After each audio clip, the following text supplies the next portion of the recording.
Avec le soutien du roi de Jérusalem, les Templiers ont établi leur quartier général sur le mont sacré du Temple. Leur but officiel était de protéger les pèlerins sur le chemin de l'Europe vers Jérusalem.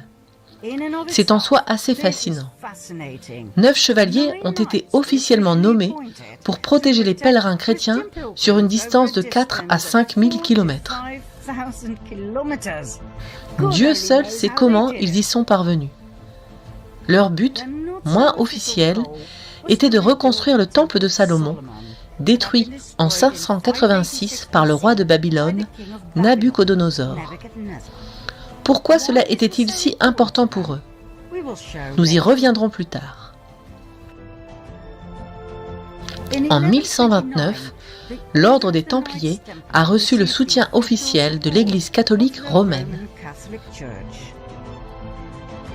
L'ordre se développa très vite et les dons affluèrent de toute l'Europe. Les chevaliers adoptèrent un code de conduite dans lequel ils juraient une obéissance sans faille au maître. Selon les chercheurs, le principe d'obéissance a rendu les Templiers mortels. Ils ont agi rapidement et avec certitude, comme ils avaient toujours été habitués à le faire.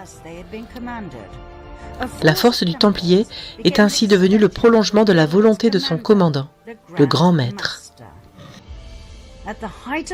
Au plus fort de leur pouvoir, l'ordre des chevaliers du Temple comptait près de 20 000 membres. Seuls 10% étaient des chevaliers armés. Les 90 autres s'occupaient des infrastructures et de la logistique.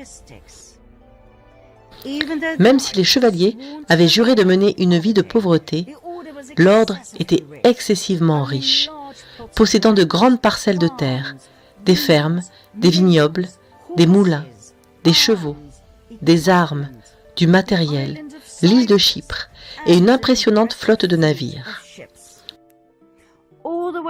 De l'Europe à Jérusalem, dans chaque ville, ils avaient des monastères, des châteaux, des églises, des universités.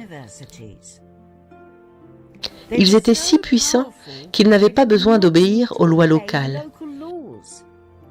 Ils pouvaient traverser librement toutes les frontières. Ils n'avaient pas à payer d'impôts et ils étaient affranchis de toute autorité, sauf celle du pape.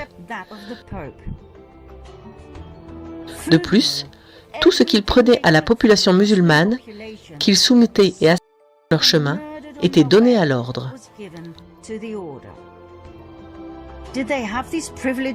Oh oui, le pape Innocent II s'est occupé de tout, en signant la bulle papale Omnidum Optimum en 1139.